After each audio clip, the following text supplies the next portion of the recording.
Okay, I'll call this August meeting of the Muncie Ethics Commission to order. Mr. Lowe, can you call the roll? Will do. Chip Taylor, Here? Susan Dillon, Here. Sandra Whitaker, Here. Frank Scott, Here. and I'm here, Jim Lowe. Great, thank you. Okay, I'll mention, as you know, Dan Gibson is the attorney who's been advising the commission on the complaint that we have up for action tonight. Tonight, he's at his son's first football game, but he's available by phone on the off chance that we need to consult him, but I think we've got everything squared away, so we should be all right. Didn't want him to miss that game. I don't blame you. So, It goes quick. so you got a copy of the minutes of the previous meeting in your packet. Somebody care to make a motion for approval of those? I will make a motion to approve the minutes from our last month's meeting. We have a second? Second. Okay. All those in favor signify by saying aye. Aye. Any opposed? Okay. I'll remind everybody that according to our rules, there's no public input during the part of the meeting when we're acting on complaints. There's time set aside for public input at the end of the meeting, and if you wish to speak then, I'd ask you to sign the sheet at the podium, and we'll give you an opportunity to speak at the end.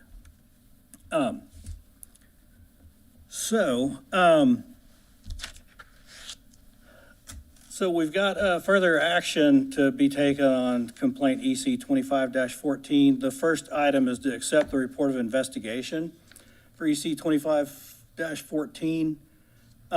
You received a copy of it in your packet prior to the meeting. I want to thank Dr. Whitaker for her help with the investigation. Dan Gibson reviewed the report, and he suggested no changes except for one typo. So do we have a motion to accept the report? Yes, I move that we accept the report of investigation for complaint EC 25-14 and include it in the complaint file. Thank you. Do I have a second? Second. Okay. Dylan seconds that. Before we vote, I'd like to make a couple comments about kind of what we're doing here.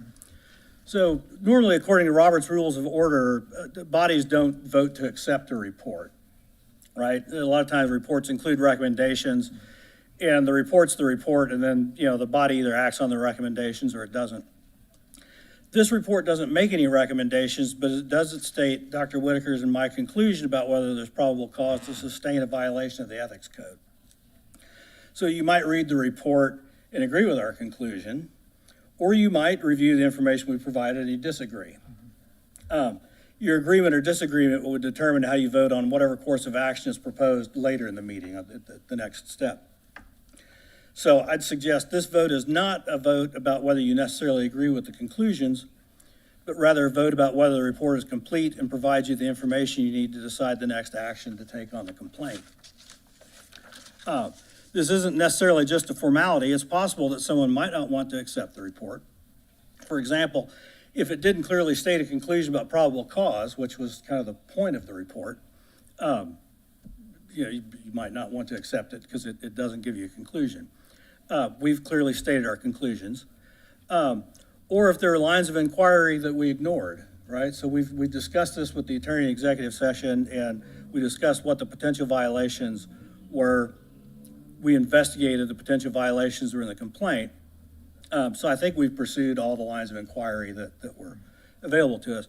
But if the investigation failed to accomplish those objectives, then it would certainly be appropriate to not accept the report and give it back to us, tell us to finish the job. I think we've accomplished those objectives, and I would ask you to accept the report. Does anyone have any questions about that explanation or what we're doing here? The report was very thorough. Thank you. Yeah.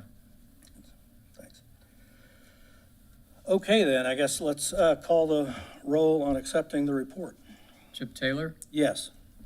Susan Dillon, Yes. Sandra Whitaker, Yes. Frank Scott, Yes. and Jim Lowe, yes. Okay. I'd like to make a comment about the complaint, briefly. The complaints we received prior to this one were dismissed without investigation. And according to ethics ordinance, we can't reveal any information about a complaint in that situation.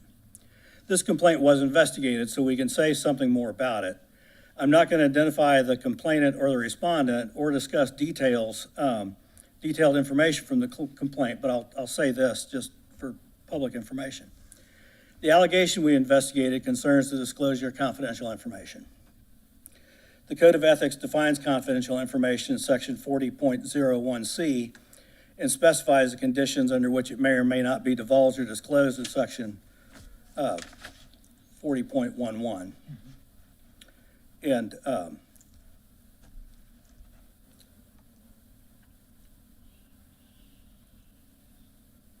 so, as a result of our investigation, we conclude that probable cause exists to support a violation of the Code of Ethics.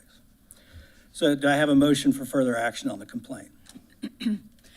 I move that we stay the complaint and forward it to the appropriate elected official, appointed official, and/or department of the city per 42.01D5. Okay, do I have a second? Second. Okay. Call the roll, please. Get caught up with you. Chip Taylor, Yes. Susan Dillon, Yes. Sandra Whitaker, Yes. Frank Scott, Yes. Jim Lowe, yes. I'll coordinate with Dan Gibson to draft a memo and refer this matter to the appropriate official in the department. I plan to ask for a response by September 17th. That will give them a full 30 days to address the issue and let us know if it's been addressed. That will allow us, if needed, to meet in executive session on the fourth Wednesday on September 24th to receive that information. And then we can take subsequent action at our regular meeting on October 8th. So that's kind of what we're looking at going forward. With that in mind, I'll say our next regular meeting would be held Wednesday, September 10th. But as things stand right now, we don't have anything on the agenda. And so unless something changes, we won't meet. But keep the date open. I mean, there's a window of possibility here. If we received a complaint in the next week or 10 days, then we'd be able to meet in executive session and then meet in September. Or we could receive a complaint that was too late for that schedule, but early enough in September that we could use our regular meeting date for the executive session. As of now, we don't have any reason to meet on September 10th. If we get a complaint, you all will know it, and in any event, I normally send out meeting materials on the Friday before, which would be September 5th. So at that date, I'll confirm our status for sure, one way or another, whether we're having a meeting. A little bit of other business. Update on the transparency portal. If you go to the Ethics Commission page on the city website and click on the transparency portal link, you'll find that the section for city purchases has been updated with documents related to many city purchases for 2025. Yeah, when I checked earlier today, there was information about several dozen, I think close to 60, mainly like some of the larger purchases and stuff. A little over a couple of weeks ago, the mayor invited me to a meeting. I met with him, Mark Irvin, and some department heads and others involved in purchasing. We talked about some purchases made using methods other than the four main ones that were identified in the memo. I mean, we'd acknowledged in the memo there are other like provisions in state code for purchasing that might be used. They're rare. So we talked about, we discussed some situations with those issues. So I appreciated them reaching out to talk about that. So I want to thank Mayor Ridenour and members of administration for forwarding his documents to the city clerk's office as we requested. I know there's work involved in gathering the information, so we've tried to provide some reasonable target dates to spread out the effort, but I appreciate the effort they're putting into it. Also want to thank Lacey Jones in the city clerk's office. As you all probably know, she does the bulk of the work needed to support the Ethics Commission, including scanning, organizing, and uploading the documents that they've sent down to her in paper form. So her efforts and Belinda's are appreciated. Did anybody sign up for comment? Any of my colleagues have any comments under other business? I have a comment. Sure. Even though I was part of this particular process. I appreciate the non-punitive tone. Right, That's how it should be. yes. Yeah, we try and keep everything just based on the facts as they're presented to us as we find them out. So. Is there a motion to adjourn? Motion for us to adjourn? Second? Second? All those in favor signify by saying aye. Aye. Those opposed?